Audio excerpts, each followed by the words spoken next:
Good afternoon, how are you? Well, gotta say that Jefferson has done himself proud. Our temperature is 79 degrees, the humidity is 55, and the winds are at 11, and I wish they were a little more today because there are these no-see-ums that I just swallowed a few, I think, and they're small enough only to be annoying, very annoying. So, what's on the calendar today? I think what we have to look at is the success of the April 19th rallies to act across the country today. I think that's important because it makes real the notion of we the people going out and acting on behalf of our own franchise, demanding things to happen and doing things ourselves.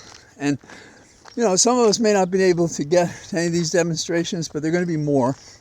And there are other things we can do.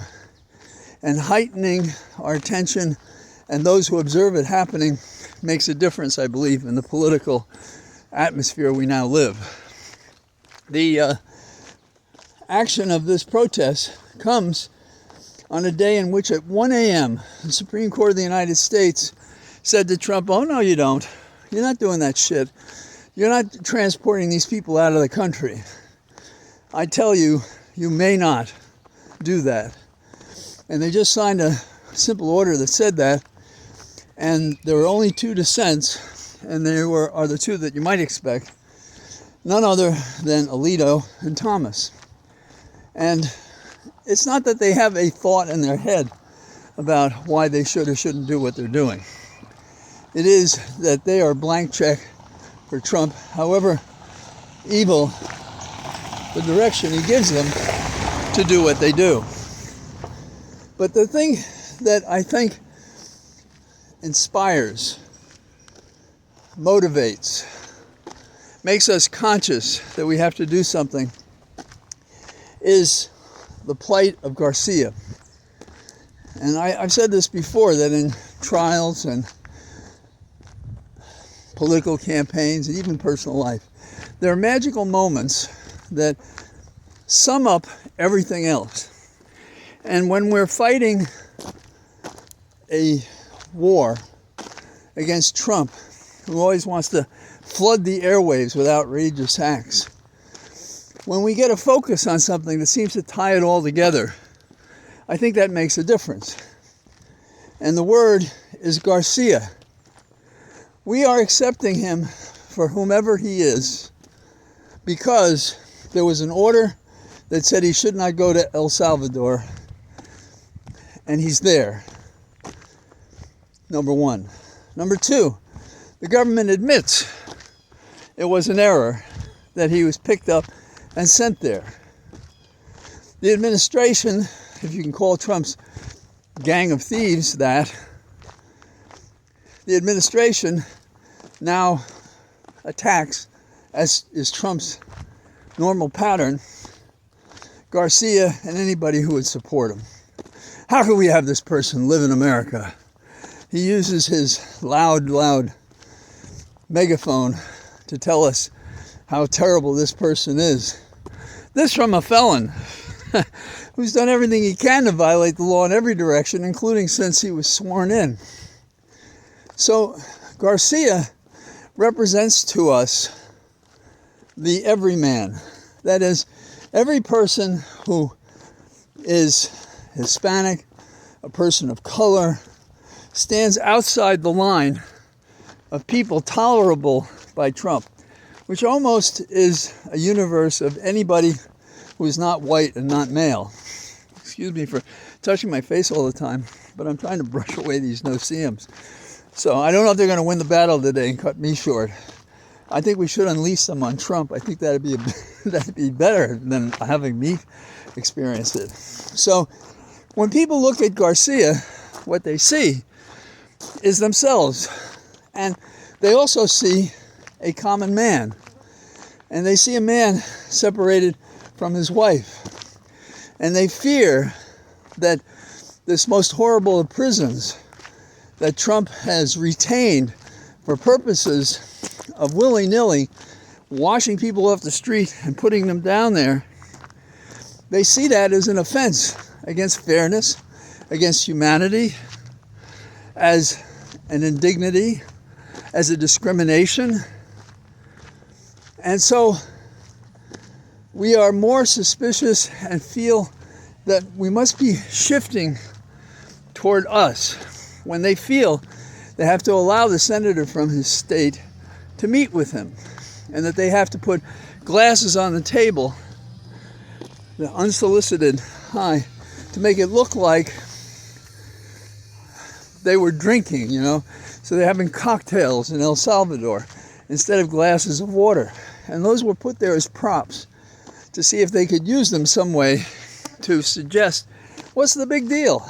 And the big deal is the conduct afterwards. That is, to cut us off from supporting Garcia because he's bad in some way. But the story is simple, and the people get it. And they also get it that others are being picked up, often with no basis to seize them. A young lady on a visa from Tufts, she's picked up because she wrote an essay attacking Israel. That's free speech. They moved her to Louisiana because they figure they can move her out of the states illegally and unconstitutionally faster if they're in that jurisdiction. But the judge moved their case to Vermont, where it'll be fair. Will she succeed?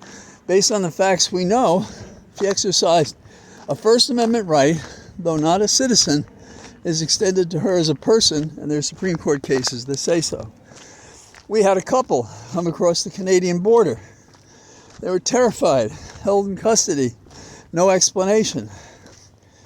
And the woman from Tufts, when she was picked up, they were wearing plain clothes and masks.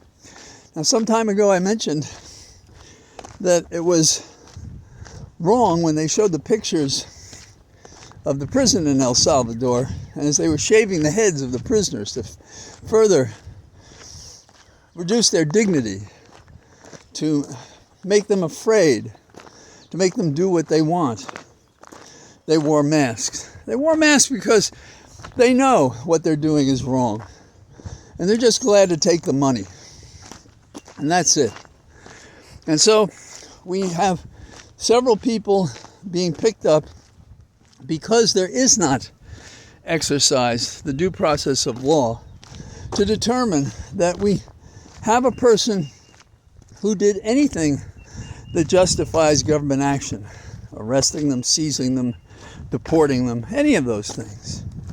And to single-handedly have the State Department secretary just cancel these visas so they have an argument to remove people. And this all started, I guess, in the most visible way with Khalil. So circling around to what I started with, what we have is a story well known to everyone. We feel sympathetic to Garcia. We're prepared to take him with his imperfections, if there are any, but demand that anything that's relevant to the case be proven, and that the action correspond to what is regular and right. And if the government's going to violate an order to begin with, then claim it was a mistake, thus admitting that he never should have gone, it's not acceptable that he has not been released from that hell's prison.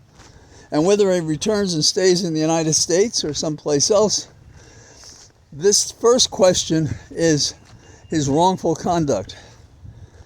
Trump even takes a step away from him and says, I don't know what they're doing. He knows what they're doing. He ordered it. He wanted it to happen. It's happening. And he is going to hopefully carry it over the line. But I think the resistance is greater and the courts are stronger. And the Supreme Court, it seems, with that order of 1 a.m. today, are not happy with the way this is progressing. And so they they have lost the combination of initiatives. Now, on Easter Sunday, there's one reference I think is pertinent to consider, which is that IRS had considered the mark of death on quite a number of persons who are otherwise considered deportable, if you will. And here's the kick. It turns out they got that wrong, and so now they've been properly identified as properly within in the system, the IRS system, and not dead. Not dead for legal purposes, nor dead, in fact, in life. And so they have, in a way, been resurrected because of the misconduct of the government. And we could say that this was committed on Good Friday and wrap this up in a bow.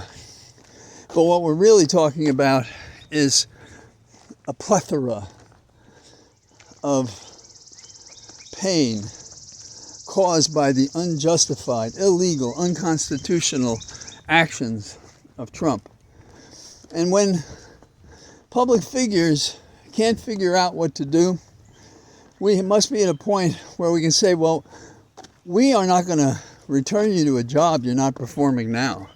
That makes no sense. And you know, if we're going to have to take this back to square one, let's do it right. Fire every bastard, Democrat included, who is not fighting for America. Because if we don't do that, we won't have freedom, we won't have the America we seek to embrace, and we'll have to have tolerated the passivity of our elected representatives who failed to do their job. So, bugs notwithstanding, it's been a pleasure having this maybe shorter walk so I can use both hands to swat these bugs away.